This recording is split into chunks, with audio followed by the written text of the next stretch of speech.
hypnotic dance. She holds me here with only a glance. She's over me. She's over me.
There we go.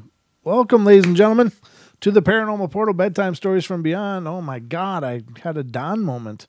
My microphone was getting flaky there. I don't know what the hell was going on, but it's back, and I'm back. And welcome to the show, everybody. It's been a incredibly busy day, but a really good day. Except, of course, with great sadness, I just learned of the church in Notre Dame. Is burning, and the Notre Dame Cathedral rather is burning, and that's incredibly sad. That's a lot of history. I'm not a practitioner of. I think it's Catholic. I think that's a Catholic place, but my heart goes out for all of those people directly affected by it. But I think it's a loss for all of us because it's just kind of a staple part of our world, and it's been kind of a cornerstone of what made Paris so amazing. So anyway, I just wanted to pass those condolences along to those who are directly affected by such things. But other than that, I hope you're having a good day, but get all tucked in because it's time for bed.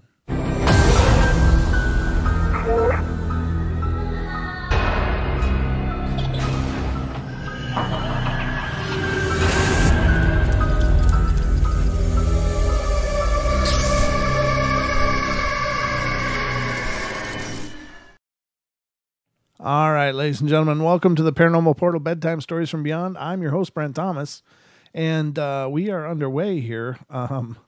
It's just been an incredibly busy day. Lots of things going on, lots of things getting done, prepping for a whole bunch of new projects, but exciting nonetheless. Very exciting time. So let's get to some bedtime stories. I hope all of you guys are doing good. It's you're now through, basically you're through Monday now, so I think the hard part is behind you. You hear the helicopter? I live right by the hospital. And, of course, in the mountains here, they sometimes have to airlift people. And it's not usually a good sign to hear that. So it's kind of a sad thing. I hope everybody's okay. It's just one of those things. But I'm sorry if it's bleeding through the microphone. There's absolutely nothing I can do about that. It literally flies about 100 feet above my house. So it's plenty loud here in the Portal studio when that happens. It used to be actually louder when the studio was upstairs, for those of you that were around then.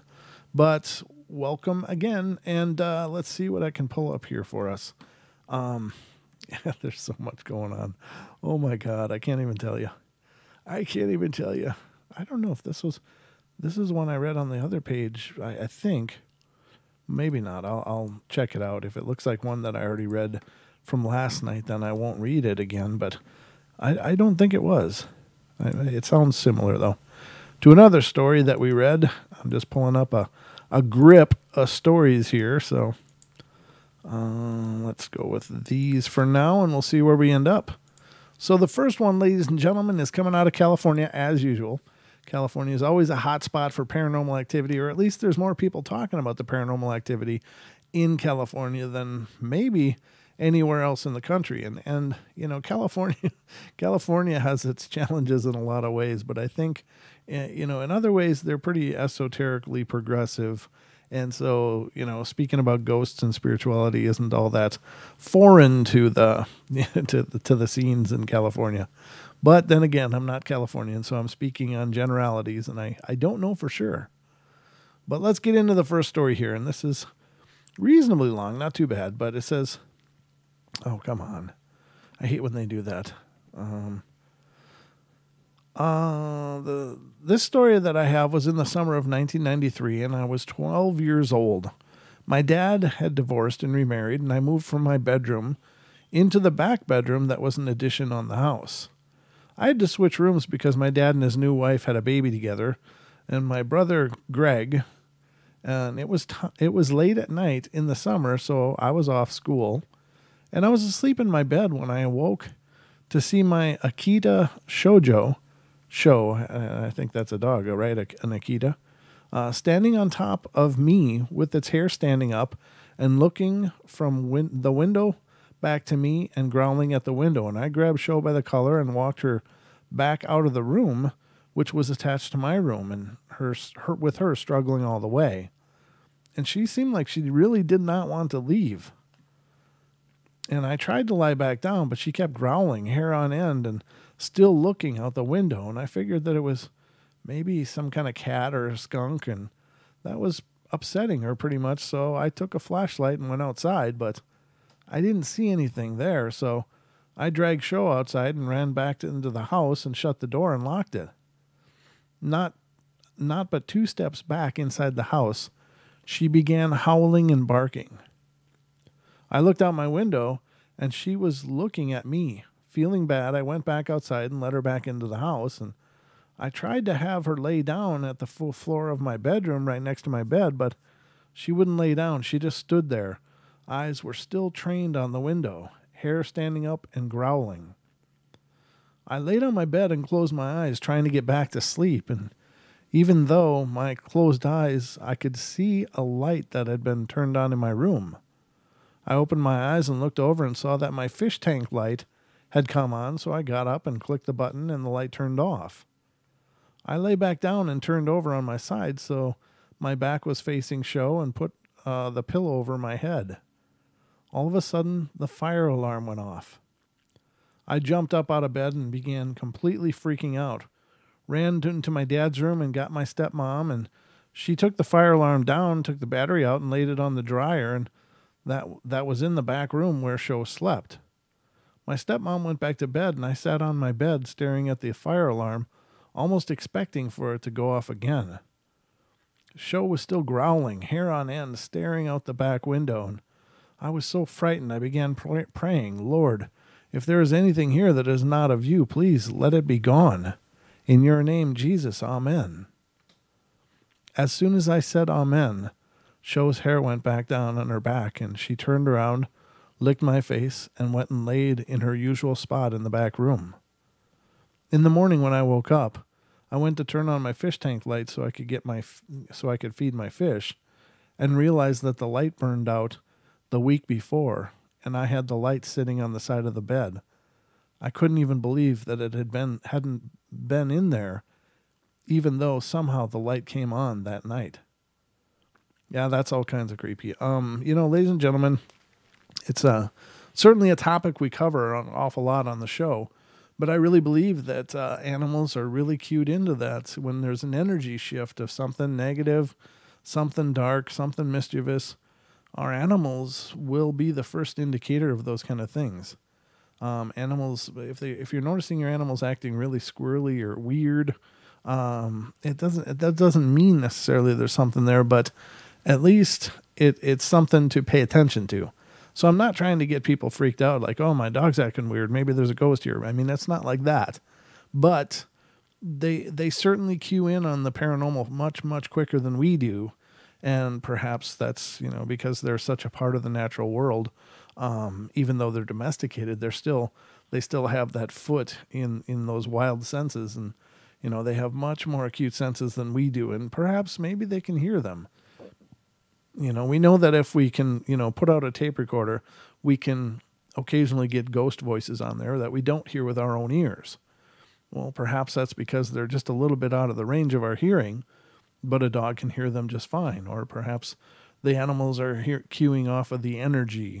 Cats have been spiritual guardians since ancient Egypt. I mean, they've just been a part of the protection from evil forever. And so I know that, many practitioners of Wicca and stuff utilize animal spirits and stuff to help them to ground into their, into the energy of the world and tap into that as maybe a bridge might be a good way to put it. But, animals are just really cued in. And so if your animal is really doing weird things and you already got a weird feeling yourself, definitely take steps. Pray if you're religious, or burn sage if you're spiritual, or, whatever resonates with you. It's not important what you do as long as it's powerful to you, that you believe in it. And that's what gives these rituals their power. So, but very cool story. And that's a great example of paying attention to the cues that our little furry family gives us. I felt a little awkward saying that out loud. Our furry family. Not that I don't think it's sweet, but I just don't talk like that. So, but I did. I just said it because that's just me resonating with y'all. All right, the next one's coming out of California again, ladies and gentlemen. As we move deeper into the spookiness of California, it's not just wacky politics and Big Brother over there. They also got spirits. So, all right, let's see what's going on. Wacky politics and government overreach, and ghosts, and Patty and other things too. All right, California, what's going on there? It says, now this story begins from when I was a child. My parents brought me home October 9th of 1980 to the house they owned in Chula Vista, California. Ever since I can remember, there have been strange ongoings and noises in that house, and what I'm about to share with you is my first experience I had that I can actually remember. I was about 5 years old, so it must have been 1986, and my room was in the middle of the house, right next to the bathroom and my parents' room, and I was laying down on my bed watching television when I heard really heavy footsteps, like a man in boots was walking from the back of the house into my room. And as they started, I remembered looking up at the door, expecting to see my dad walk in, but no one ever did, and the footsteps stopped in my doorway. My room was carpeted, but the rest of the house had hardwood floors, and it was literally as if someone walked right up into my room from the back of the house, and yet no one was standing there before me as I was watching. I got up off the floor and slowly walked into the living room to see if my dad had just walked by, but I found he was laying on the couch, just passed out. I think he just means sleeping, but he might have been passed out. I don't know what's going on in that home, but I ran back into my room and pulled the blankets over my head and tried to go to sleep. I heard nothing else for the rest of that night. Yeah, the whole disembodied footsteps is very strange. Now, the thing that's really odd about these kind of stories is that what is generating the noise? Because as far as we assume ghosts don't have any mass. If they don't have any mass, they don't have any weight. Perhaps they have, whatever that saying is like 7 ounces or whatever is the weight of the soul, or something in a matter of ounces. Somebody did experiments where they were weighing people that were just on the verge of dying, and they noted an actual weight difference between the time when they were alive and when they actually died. And I don't, to me, here's my thoughts on that. If you ever run across that study, I think it's interesting, but here is what also I think is that when people are alive, there's a beating heart. So there's a motion in the body and there's blood moving through your body. And so that motion of the biological functions of the body may very well alter the actual resting weight of something. If it's a body that has motion in it, it has a different weight, because there's countering forces by the motion of blood in the veins and the beating of the heart and the respiration of the lungs. It's creating movement of the mass and including a counter gravitational movement as well. And so when the body dies, then boom, all that stuff comes to rest. But it gets lighter. So maybe that motion increases the weight a little bit, and then when it goes to rest, that motion isn't that is not assisting the gravity or the increasing the gravity by the force of all that interchange going on. I don't know, just some thoughts. It's just something that occurred to me as I heard that. I was like, well, there's a lot of difference between a living body and a dead body. There's a lot of activity going on in a living body that is not going on in a dead body. And so that could very well be the difference in that weight. So anyway, just my thoughts on that. I don't know what you think. Have you ever heard about it or not? Maybe it's just me in my never-ending passion to research the paranormal. But back to California. Yeah, I just read this one. Derp. But, I was talking about Mass. I'm sorry. I'm just kind of flaky right now. I've been at it for hours and hours and hours today. But we also hear reports of people having, recognized ghosts coming and sitting on their bed, seeing an actual depression in the bed as if they had a biological weight. And I find that really interesting. I don't know what attributes to that. What causes the weight of the thump of the footsteps on the floor? Because a lot of people report feeling them as well as hearing them, like the vibration in the floor as these footsteps are going. And if there's sometimes people are in a basement and they hear footsteps over their head and they can see dust particles being knocked down by these footsteps. So it's not just an auditory hallucination in many cases. So there is an actual force to these steps that's happening. And there is a force depressing the bed when they sit down, or if they're sitting on a chair, people can see the dents in the cushions from the weight of some unseen body sitting there. And so I think that's really curious, and I don't really understand, what is going on there. How do these, basically weightless, energetic beings simulate a gravitational effect of weight, or why would they? What would the benefit be? I guess maybe it's more intimidating. Is that an intimidating thing? Or maybe it seems more tangible if that's happening. Maybe it's to help people believe, like if it's a loved one stopping in, they're not necessarily trying to scare you, but they're trying to show maybe they're really there. And that's something they do to mimic the human condition. I don't know. Again, ladies and gentlemen, I don't have the answers for these things, but I'm always thinking about them. I'm always playing these theories around in my mind constantly as I'm going through this stuff to try to understand it a little better, So, okay, Sarah says she's experienced that. Yeah, very wild. And it's like really there, right? Very cool. Is Duke in here? Who's in here? There's a lot of people in here already. Great, guys. I'm so thrilled you guys show up for every one of these. You guys are absolutely amazing. It's very humbling, and I always mean that with all of the sincerity of my heart. Now I see Amit, which is a clairsentient oracle wizard. Good to see you, Amit. I don't know if I've seen you before, but welcome to the show. It's always cool to look up and see new names. That is awesome. And Barry, good to see you, brother. Patsy, Sarah. I guess I should just go through the list and see what it says, and then compare it with the participants. Well, let's see. There's Emmett is in there. Barry is in there. Black Tree, Julia, Diana. How you doing, Diana? Good to see you. Haxer, Lady Death. Oh, Lady Death, great to see you. That's wonderful. We missed you. Wonderful to see you back. Lewis, Pam is in here. Good to see you, Pam. Pam PR.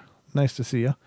I don't know if I know Pam PR or not, but it's great to meet you. We do have another Pam in here, but her last name's not PR. I'm in here. Patsy Trigg is in here, and Sarah's in here. But I think there's more people here than that that have been chatting. But anyway, thank you all for being here. I see there's many. Oh, Randall Electric. Good to Randall Electric. Or is it Randall Electric? I recognize your name, brother. Thanks so much for being here. Pam Purple Rose. Oh, okay. Great. That's what PR is. Gotcha. Okay, so anyway, those are the thoughts that I have about those phenomena, because I find it very interesting that there is a physical interplay with these activities. So they are actually creating a physics in their presence, and that's pretty powerful. Okay, let's continue. Oh, okay, I almost skipped this one. So this one's coming out of Illinois. There's the helicopter again. Sorry, ladies and gentlemen, for the bleed through. Not much I can do, unfortunately. When I was little, about 6 or 7, I went out trick-or-treating all by myself. And while I was out, I felt like someone was watching me, but I really just ignored it. I just went on with my trick-and-treating, like when I came up to this strange house. And when I passed it, it was like it dropped at least 30 or 40 degrees. Kind of fitting for tonight's episode name, When the Coldness Hits Your Soul. It was an old country house with a huge tree and tire swing in the front yard. When I went up to the door and rang the doorbell, this little girl dressed in a white dress was glowing in the moonlight, was laughing and playing on the swing, and there was a glowing white man pushing her on it. Well, that's sweet. I dropped my candy bag and I ran when I saw my name printed clearly on the cement. I ran at least 3 blocks home and called 911. When they came to investigate the scene, everything I described was gone.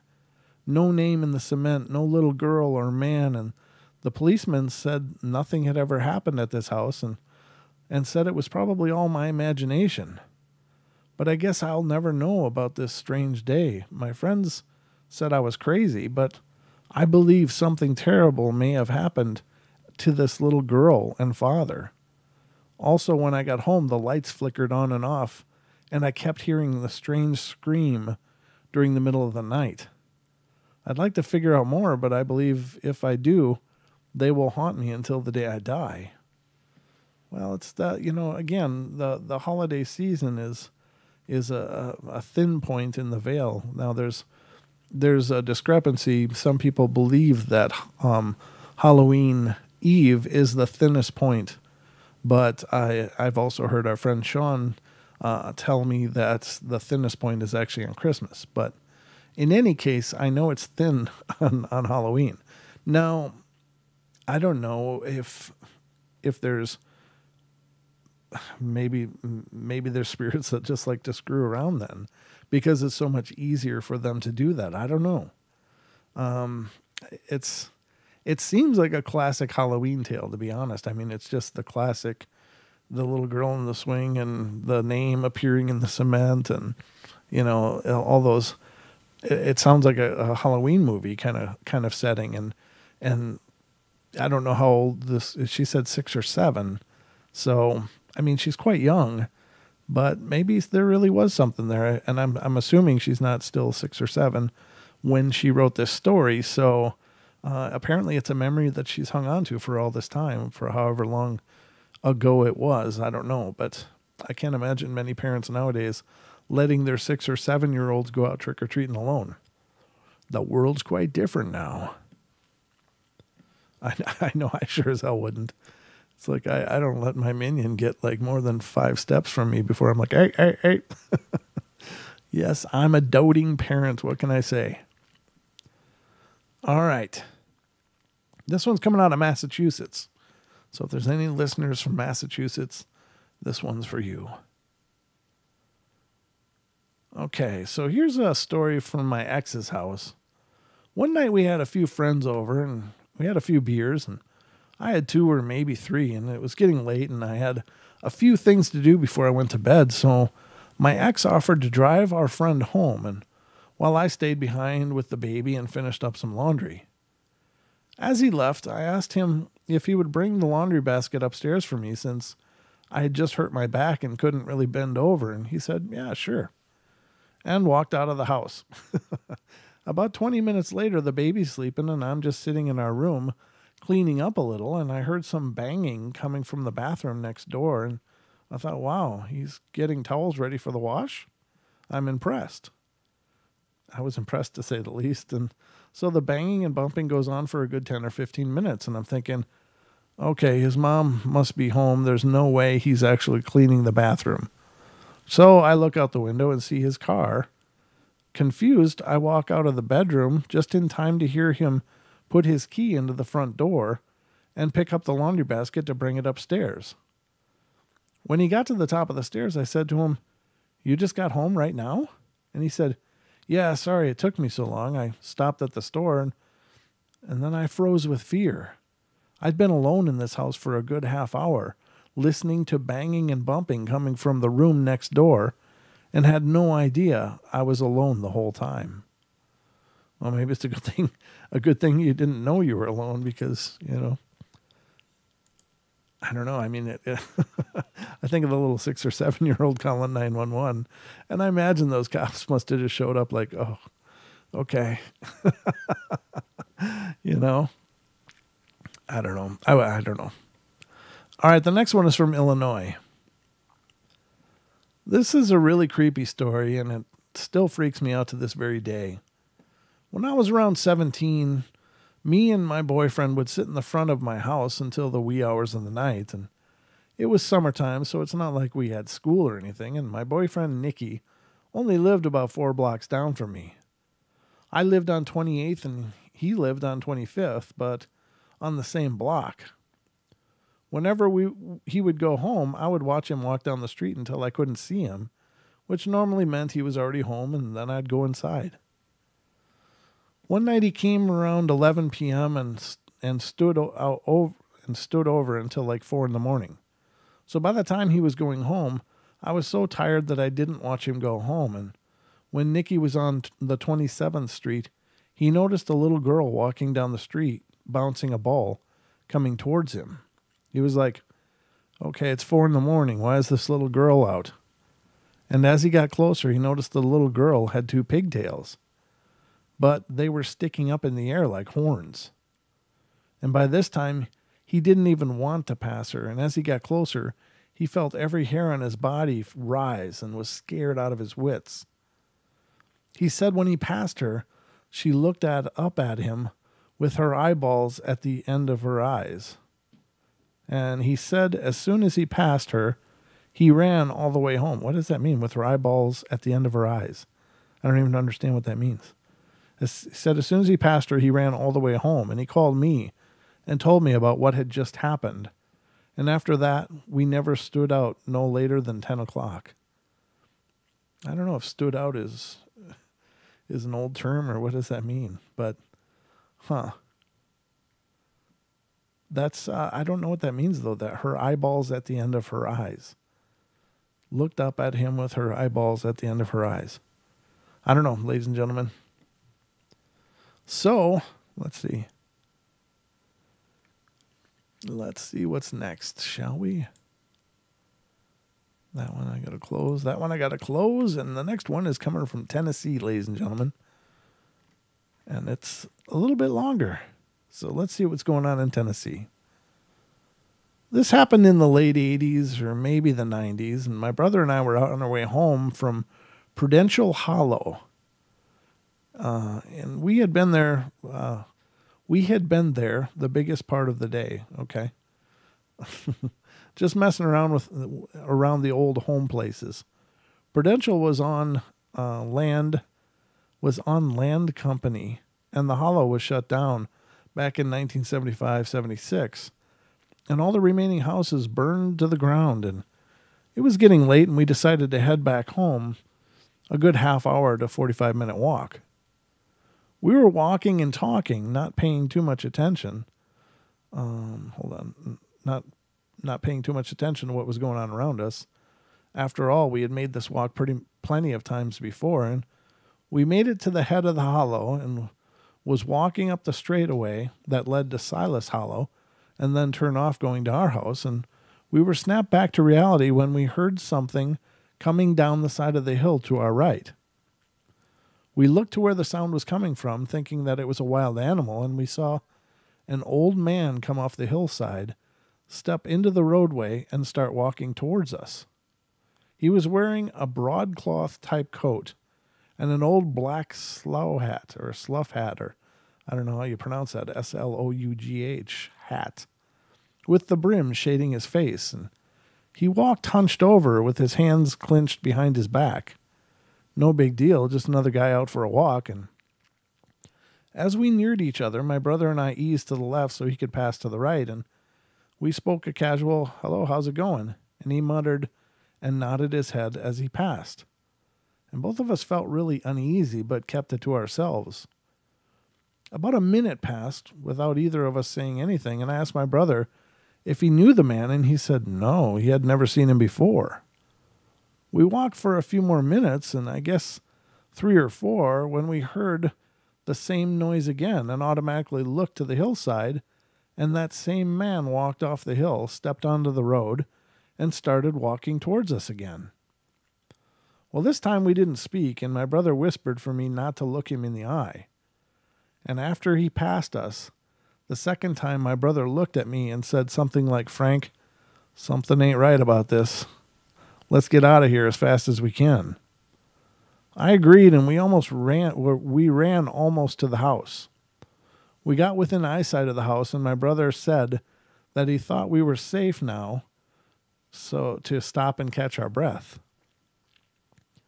After we rested a few minutes, we went to his house and sat on his porch, and I tried to comprehend what had just happened. At the time, we couldn't come up with any answers, so his wife suggested we go talk to our mother, and we did, and she told us that the man we saw had been seen by our dad and older brother years before, and that she had no idea of who or what he is. I know it's been over 20 years since I have seen this specter, but I still can't get it out of my mind. Who is he? What is he? And what would have happened if I had made eye contact with him? Yeah, that's a tough one. I don't know. Those are tough. Could it just be a residual thing that's playing out over and over and over? But the difference, the curious part of that story is that makes me feel it's not residual, is that they were walking, so they were creating a distance. They saw this happen. The guy passed them. "Hey, how you doing?" And he mumbled and kept going, and they kept going. So they kept changing their position. Now, generally a residual haunt will happen in the same place over and over, or, however, whatever triggers it to happen, it will be in that same place. It won't be, adjusting with their motion. So that's kind of curious. I'm not sure what's going on in that story, but it is a very curious story. I don't know, and again, I can't speak to its authenticity. I have no idea, but it is very, very unusual. I'm just looking at the chat room and everything's good. If you want to help. Thanks, Julia. Julia's awesome. All my mods are amazing. We have the bestest mods in the world. I truly am so proud of the work they do in the chat room and making everybody feel comfortable and at home and at ease.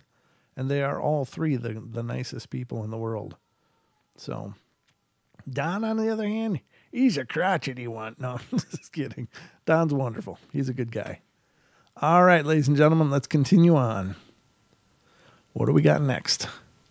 I still want to know what a slough hat is, or a slough hat, or whatever it is. That's interesting. This one's coming out of Illinois again, so it's an Illinois night. Why is my headphones clicking?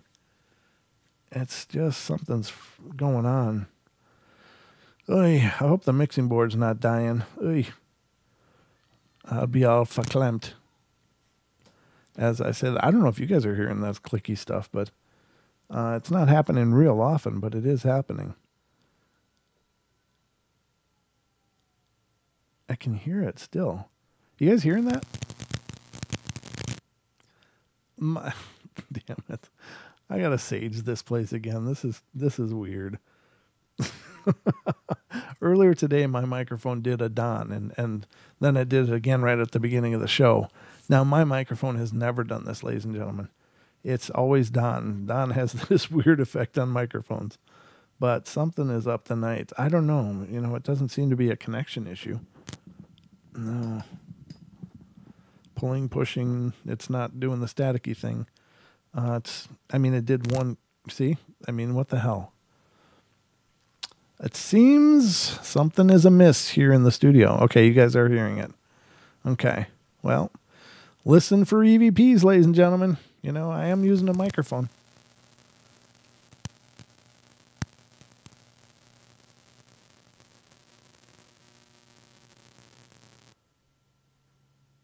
Well, as if on cue. That's interesting. It seems like someone's trying to talk, right?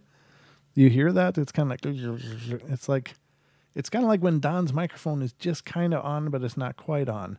And it does that. It really screws up his voice, and he sounds like that teacher on Charlie Brown. Yeah, it is. And the funny thing is just before the show, it said, wait. Now, it hasn't spoken. The Ghost app is on, ladies and gentlemen, and it hasn't said anything for months again, or at least many, many weeks. And tonight, right as soon as I turn it on, it said, wait, W-A-I-T. So I guess something's here with me tonight, maybe. Like I say, the Paranormal Portal is, the only paranormal show in existence that is actually haunted. Not continuously, but sometimes I'm pretty convinced something stops by and gets a kick out of it. But it seems like we're good now, so I guess I'll continue. But there you go, ladies and gentlemen. Oh, Sarah, you going to bed? All right, sweet dreams. Okay, let's continue here.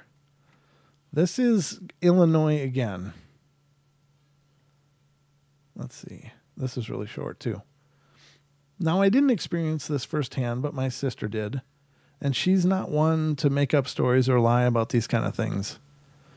Especially since she came home crying. She went over to her friend's house to check up on things, and she was protecting it from robbers and feeding their animals while they were on vacation. It was summer. These are all summer stories.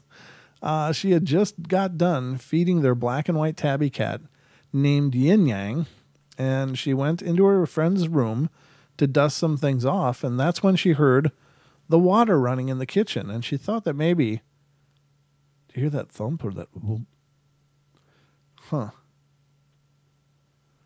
She thought that maybe... let's see. That's when she started to get nervous. She cautiously went into the kitchen. She turned the corner, ready for a confrontation, and when she did, nothing was there. She ran over and turned the faucets off, and she started to walk. Oh. No. There's no calls. Julie, I don't see a call. I am connected to the board, so. Not sure. I'm sorry. My mods will help me to be aware of the call lines, which is really wonderful, and they'll message me and let me know if a call is coming, but I don't see any calls on the board, so I'm not sure. Unless I missed it and it was a long time ago. When did she send that? 7:40. Yeah, that was just a minute ago. There's no call on the board. Huh. All right. So she ran over and turned the faucets off, and she started to walk through the house looking for an intruder, and she didn't even get out of the kitchen before all the cupboards started opening and closing. And she started panic and threw herself on the ground, covering her head. She heard Yin Yang hissing, and when she looked up, there was a green light that filled the room. It flashed on and off as the cupboards opened and closed. Then, as quickly as it started, it ended. She didn't waste any time. She grabbed the cat and ran out of the house, and she didn't stop running until she was safe back in our own house. When her friend came back, she confronted her about what happened, and she was shocked to find out that it had been happening a few times a month since they bought the house.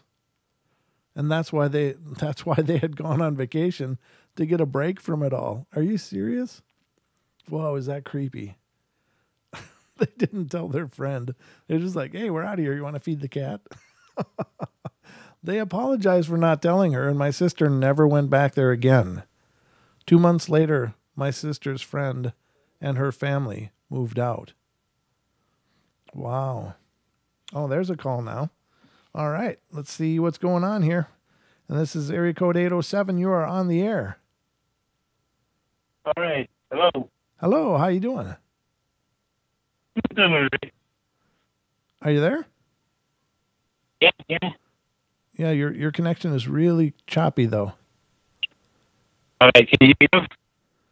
Yeah, it's I really can't hear you real well. It's chopping in and out. How about now? Yeah, it's still the same. Okay. Yeah, I'm really sorry. I don't know what's going on, but yeah, are you on a cell phone? Yeah. Yeah, I don't know. Is it All right. How about now? Okay, try again. Okay. Can you hear me now? Not really. I mean, I can hear you say, "Can you hear me now?" But unfortunately, it's just so choppy. It's like in and out. Sound like I'm sorry, brother.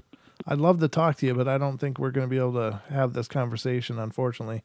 yeah. So, but I'd love to hear an email if you got something to share. Please email us at paranormalportalradio@gmail.com. But yeah, the connection is so bad. I do apologize, though. All right. All right, take care. Thank you for calling in, though. Okay. That's a bummer. I'm sorry. I'm sorry about that because, I love it when you guys call in. Yeah, I mean, you can certainly try calling again and see if you get a better connection this time. But yeah, that was just so choppy. But if you want to share your stories with the show, I just got one in the mail today that was really really fascinating, actually. And we'll be sharing that on an upcoming show. But yeah, if you have stories of your own you'd like to share, you'd like to hear shared on the portal, if you don't want to call in and do it yourself, by all means, email me at paranormalportalradio@gmail.com and share what you got to share. And let me know in your email if you want to remain anonymous, or if you have a name that you'd like to go by, or if you are okay using your own name. It's up to you. I don't care either way. I just want to hear what you guys are seeing out there. It's so powerful, when we share our experiences. So it's always my favorite part of the show. Definitely. So let's see. Let's get through this one. And we got another one here, and this one's real short. So I'm going to end up pulling up a couple more anyway. This is coming out of Kentucky. I love their chicken. Just saying. Kentucky chicken. Kentucky Fried Chicken, the Colonel. They can do it up down there. A few years ago, my dog died, and the next year on the anniversary of her death, I was going to school, and when I got out of the car, me and my mom heard something. We were the two people closest to the dog, and it was a bark. Only me and my mom heard it, though. My brother in the back seat didn't hear it, and the bark was the dead dog's bark. Nobody around the school owns a dog, and I looked around, and there was no dog around. A few years later, my cat had died on the same day as my dog, and I went into my room beside my closet. I saw something, and it disappeared into thin air. It was my dead cat's tail. It looked as though the cat was in my closet, and the tail was curled around the door. And then I felt peace, as if my cat had come to say goodbye. I believe my dog and cat spoke to me in ghost form. What do you think? I need help and advice about this. And also, one time I was in a play, everyone said the theater was haunted by a girl who had black braids. I didn't believe them, and then when I was rehearsing, we had a break, and when I turned around, I saw the ghost. Nobody else did see her. At first I walked away, but she followed me, and I was really freaked out, and then when I was alone, I felt cold air glide through me. The ghost was in front of me, and she had gone through me. I ignored her and was tripped when nothing was there. When I went home, the ghost followed, and to this day, the ghost is still here. Also, I see more ghosts now as well. Please help. And again, this is from 2007, so it's 12 years. So I'm sure this person has probably come to terms with it by now. At least I hope they did, but it's hard to say. I mean, I think in many cases our pets hang around to some degree, or at least they come back an awful lot because I've had dreams about my dog, and it's really cool. It's really cool when she shows up and I have these really lucid, powerful dreams, and it's very much like the dreams that I've had when I've visited with my father and other deceased relatives. It was very, very cool. So I think there is, it's very, very possible. All right, let's see what else we can find here. Oh, Duke, by the way, thank you, brother. I did see that. I got your voicemail, and I will call you back as soon as I can. It's just been an incredibly hectic day. Good day, but incredibly hectic. So, but yeah, I that's wonderful. I appreciate it a bunch. All right, so let's pull up a couple more here and see where we end up. So the next one is from Florida. We're heading down to Florida, ladies and gentlemen, going to Disney. Actually, I love Disney World. I've only been there once, but it was really a great time. Really a great place. Had a lot of fun. I think the Haunted Mansion ride was just really cool. It was so much fun. All right, let's see what's going on in Florida. It seemed to begin in my teen years when I was about 15, but I'm 33 now. I had an experience that I couldn't explain, and one night, on a school night, I went to bed and I started getting scared because the posters in my room started making this fluttering noise as if there was a wind blowing behind them. Not a crazy wind, but subtle. I stayed there, scared stiff, until I said to myself, I am not staying in here, and went to lay down in the family room where my brothers were at, and they happened to be staying overnight that particular night, and they were known to be pranksters, but there was no possibility that they had anything to do with what had happened. Besides, they were laying down to sleep. Lights were out. I told my brothers what had happened, and they stayed up with me because I was so scared and couldn't go to sleep. And later, one of my brothers saw a figure in the hallway right outside my bedroom door. I thought I saw it too, and needless to say, I didn't get any sleep that night, and when the morning came, I had to start getting ready for school, and I had hamsters at the time, and one was smaller than the other because I just got him, the little one, and the other one I had had for a while, so they were in a wired cage, kind of like something similar to the bird cage, but not. And I had the hamsters separated in the middle of the cage, and with one on the top and the bigger one on the bottom. It was separated by a wire floor, the same wire that the cage was built of. The gaps between the wire were probably about a 1/4 inch or less apart from each other. There's a point to why I'm explaining dimensions of the cage floor, separating the two hamsters. When I went to feed them, the little hamster's head was missing. No blood, no skull to be found, and the other hamster was fine. I thought he could have done it, but there was no way he could have pulled the hamster's skull through the wire floor. But I tried to rationalize it, and I started looking for the skull at the bottom of the part of the cage, but it was nowhere to be found. Jeez.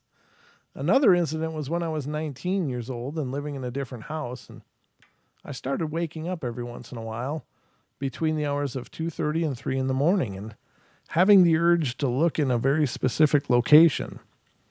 The location where the shadow person was standing. It started in the corner of the bedroom and then eventually got closer. It moved again when I was 21 years old, or I moved again when I was 21 years old into an apartment, and one night I was awakened at the same time as usual by another shadow person. But this time it was right at the foot of the bed. I was sleeping in the middle of the bed because My daughter wanted to sleep with us that night, and I said to the figure, thinking it was my husband, being half awake and only the moonlight showing through the blinds, "What are you doing?" And then I turned over to feel my husband right next to me. At this moment, I turned around and sat up, actually not afraid, and as soon as I did, it darted off towards the bedroom door, disappearing halfway to the bedroom door. I jumped up and went out to see if someone was in the house, but there wasn't anything. A couple of nights later, around the same time in the AM, I was watching television in our bedroom, and I felt hot, so I went to turn the AC down. I felt hot, so I went to turn the AC down. I think you'd turn it up, but okay. When I opened the door and turned on the hall light, I heard this song playing, "It's a Small World." I went towards the sound, baffled because we didn't have that song in our house from any toy or anything, and when I found the source of where it was coming from, I was really freaked out because about a year before that, I bought a ceramic clown that was supposed to play music. What song? I don't know, because I bought it broken. It was a ceramic clown that had the head that rocked back and forth, and there was a long ceramic piece that went into the top of the body, and it had a magnet at the end which activated the mechanics inside for the song to play. It was battery operated, and because it was broken, I didn't have batteries in it, and I could not get it to stop playing. So I I took the head out, and eventually, after a couple of minutes, it stopped. Another time was when I was staying the night at my boyfriend's house, and I just turned 26, and by the way, I'm divorced from my husband now. Well, I'm glad she cleared that up, but it's not my place to judge.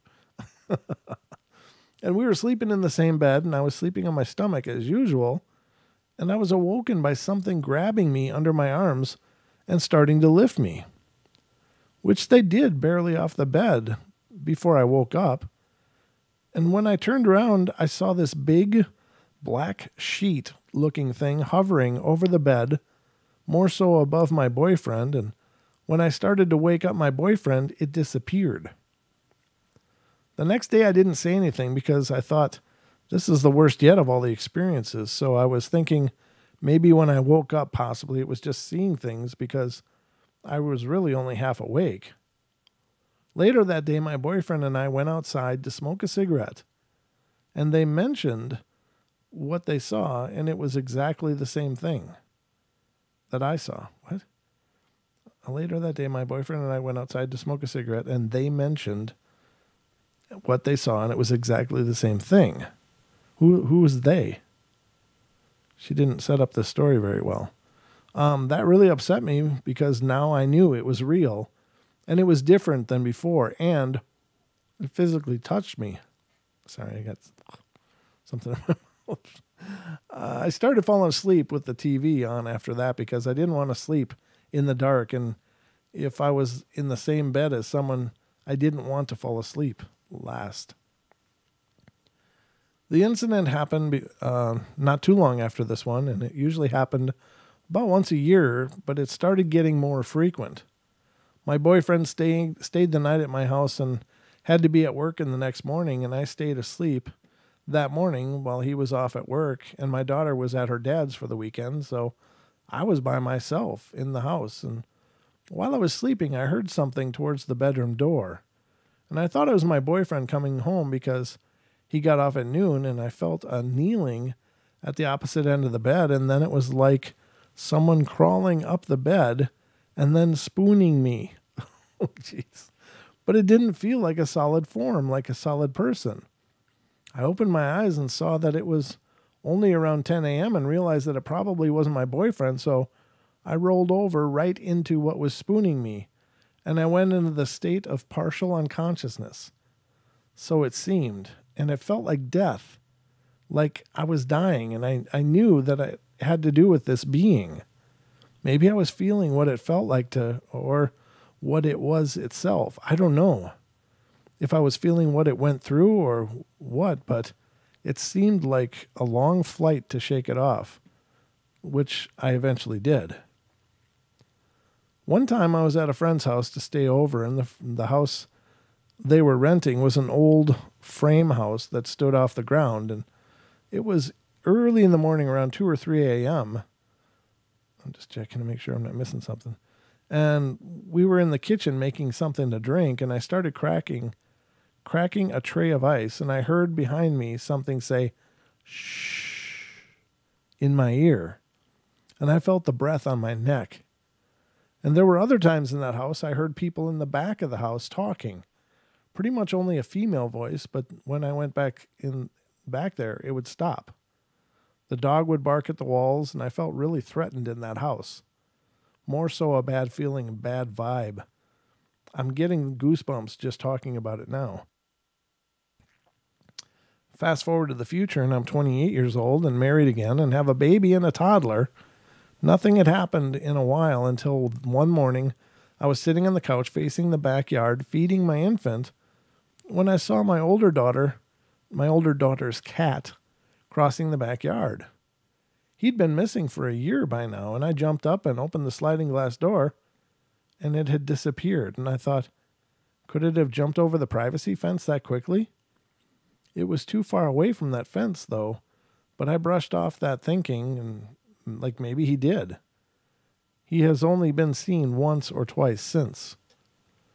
Later that morning, my daughter and I were watching television series Angel before she went to school, and I had to get up and change my toddler's diaper. And while he was on the changing room table, he looked towards the door of his bedroom and was just staring towards my daughter's bedroom. So I turned and looked to see nobody, and I turned back to my son on the changing table, but then I heard my daughter's TV get louder, like someone opening the door, and I turned only to see a silhouette of a female figure standing what seemed like right in the room, a little past the door, but enough to cast a shadow from the ceiling light in the room.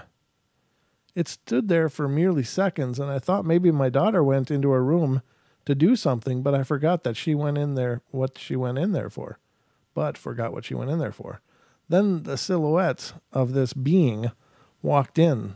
So when I was done changing my son's diaper, he ran in there, and I went in after him to get him out before he got into her stuff, preteens, lots of junk, and there wasn't anyone in there. Baffled, I went into the living room and saw my daughter sitting in the exact same spot she was when I went out of that room. I asked her if she went into her room, and she said no. I told her what happened, and she then proceeded to tell me what happened when she woke up to go to the bathroom at 6 a.m. She said she saw by the foyer what looked to be, well, me. Which it wasn't, of course, and when she looked back, it was gone. Later that morning, after my daughter went to school, I was sitting in the living room with my two dogs, my son, and my infant daughter, and my husband was in our bedroom still sleeping, and I heard our door shut. You know how after a while you know what sound each door makes? Our bedroom door didn't open and then shut because it was shut to keep the noise down so my husband could sleep. Me, my son, and dogs looked towards the hallway, waiting for my husband to appear because I thought he got up, and all of us looking, he never appeared. I got up to see what it was, and I opened my bedroom door only to see my husband still sleeping and snoring really loudly. I didn't know what to think of that crazy morning, but I have never felt threatened since I've been in this house and with my husband. I rarely see, hear, or feel anything anymore, and it may be because I'm so busy with the kids, I don't know, but I'm not complaining. Even when I do hear noises at night, I don't really think much of it, or maybe I'm too tired to pay it any attention. I've had other experiences in my life, but I've given you the strangest ones that can't be explained. Another thing I'd like to mention is that everything I ever saw were black, and I've read and heard that black was bad because shadow people, the ones that do not have enough energy to manifest themselves. Bad? I don't really think so, but I know that I have felt threatened at times in the past. I've always wanted to share my experiences through a book or something because I think it's fascinating what I've experienced, but I never did. So, I don't think that that's true at all. I don't think that just seeing a black or dark apparition, equates to bad. I think that's just a lot of old thinking, the old westerns. The good guys wear white hats and the bad guys wear black hats, and it's really easy to tell who's a good guy and who's a bad guy. But I just think spirits will manifest however they want to. Sometimes they want to appear dark, sometimes they want to appear light, sometimes they don't want to appear at all. I don't think it's quite that cut and dried, but I just think that's just our linear thinking, I guess. I don't know, but very cool nonetheless. So we've passed the hour mark here tonight, ladies and gentlemen, and I guess that's as good a place as any to call it a night. Yeah, that one's too long. So I hope you guys enjoyed this journey, and again, no more weirdness on the headphones, microphone, nothing. I don't know what that was, but apparently whatever it was is done now. So I got nothing on the ghost radar, no more words, no more static. So I guess we're good to go for now, but I love you all. Be good, be kind, be nice. Take care of each other. Help each other out, and find the magic in every day, and try to laugh as much as you can. So I'll be back tomorrow night with more bedtime stories. I hope you guys enjoyed this episode, but 7 days a week, 7 p.m. Pacific time, there's always a portal here on YouTube. So love you guys. Have a great night, and sweet dreams.